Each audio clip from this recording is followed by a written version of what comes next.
Good morning बच्चों, मैं BL. Agarwal आज आपको इस लेक्चर में फिनंशियल अकाउंटिंग का एक चैप्टर सेल और रिटर्न या बोल सकते हो सेल ऑन अप्रूवल बेसिस का एक प्रॉब्लम डिस्कस करके सोल्व करके समझाने का कोशिश करूँगा।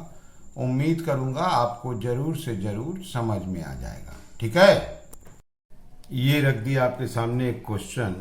कोई कैली कंपनी है, send out its gas container to dealer on sale और रिटर्न बेसिस।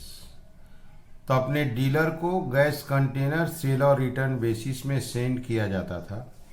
ये सारा transaction, all such transaction are treated as actual sale and pass through sale day book.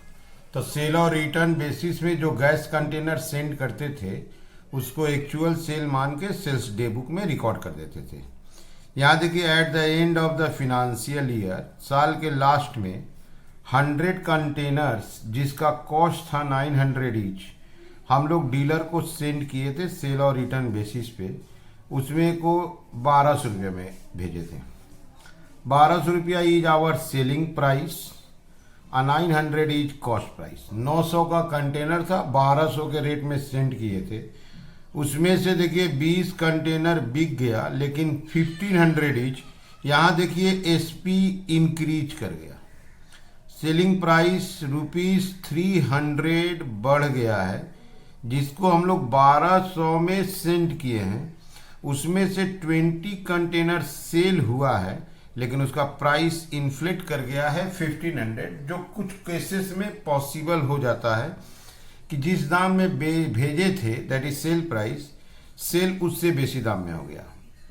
बोला नेसेसरी एडजस्टमेंट एंट्री पास करना है।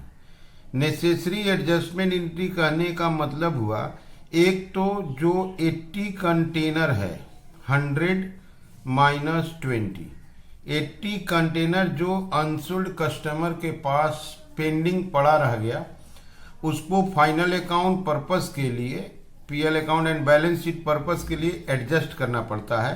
तो इसका 2 एंट्री करना पड़ता है। एक तो कैंसिलेशन ऑफ सेल करते हैं और एक अनसोल्ड स्टॉक क्लोजिंग स्टॉक बनाते हैं। तो एक तो ये 2 एडजस्टमेंट एंट्री होता है, ऐसा स्टॉक जो कस्टमर के पास है, अकाउंटिंग ईयर एंड हो रहा है, ऐसे स्टॉक का सेल कैंसिल करके क्लोजिंग स्टॉक बनाते हैं।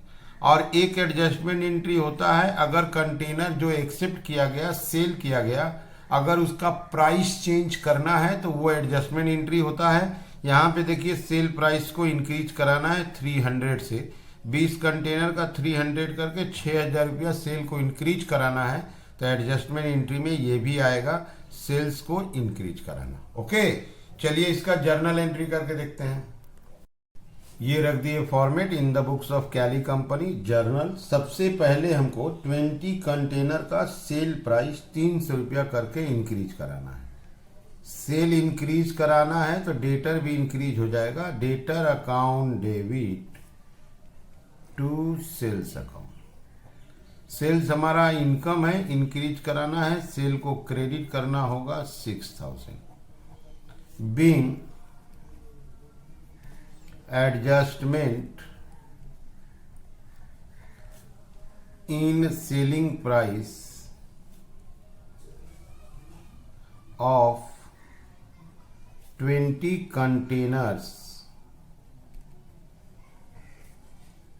at the rate ₹300 each previously sent on approval basis. 20 container का सेलिंग प्राइस इंक्रीज कराए 300 रुपया करके, तो एंट्री हो गया डेटर टू सेल 6000। तो हम लोग एडजस्टमेंट इन सेलिंग प्राइस किए हैं 20 कंटेनर का 300 रुपया करके। 80 कंटेनर ऐसा है जिसका ईयर एंड में कोई इंफॉर्मेशन रिसीव नहीं मिला है, तो उसका हम लोग सेल्स कैंसिल कर देंगे। Sales account debit to debtor suspense लिखेंगे।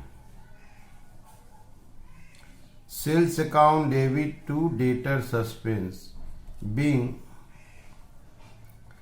cancellation of sale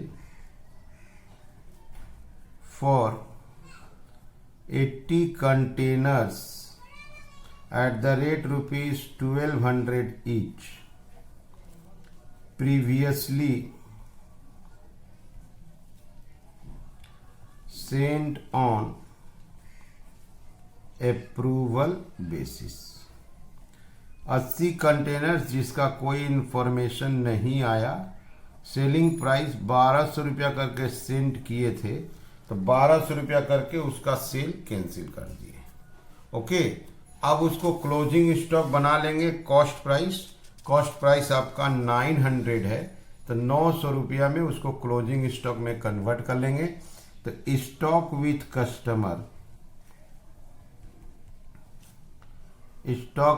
customer account debit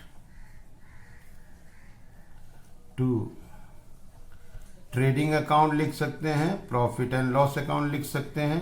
80 का 900 करके 72,000 being unsold stock with customer taken into closing stock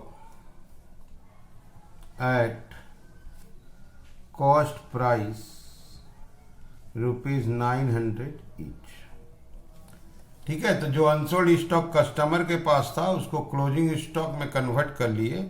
80 container था, कॉस्ट प्राइस 900 रुपया करके 72 में कन्वर्ट कर लिए। ओके, तो ये एडजस्टमेंट एंट्री 3 ही है। एक बार आप क्वेश्चन को फिर से देख लो।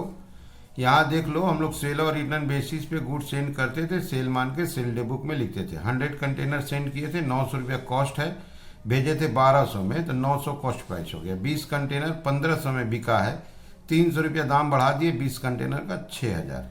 80 कंटेनर का सेल कैंसिल किए 1200 और 900 से क्लोजिंग स्टॉक में कन्वर्ट कर लिए। यहाँ देखिए नेसेसरी एडजस्टमेंट एंट्री बोला था। ठीक है, तो एडजस्टमेंट एंट्री में सेल कैंसिल करना, क्लोजिंग स्टॉक बनाना, ये दो तो आता ही है। सेल कैंसिल करते हैं सेलिंग प्राइस पे, क्लोजिंग स्टॉक बनाते हैं कॉस्ट प्राइस पे। और सेलिंग प्राइस को अगर एडजस्ट करना है इंक्रीज या डिक्रीज, तो वो भी एडजस्टमेंट एंट्री होगा। ठीक है, तो ये हो गया सॉल्यूशन। उम्मीद करते हैं आपको जरूर समझ में आया होगा। Okay, thank you, bye.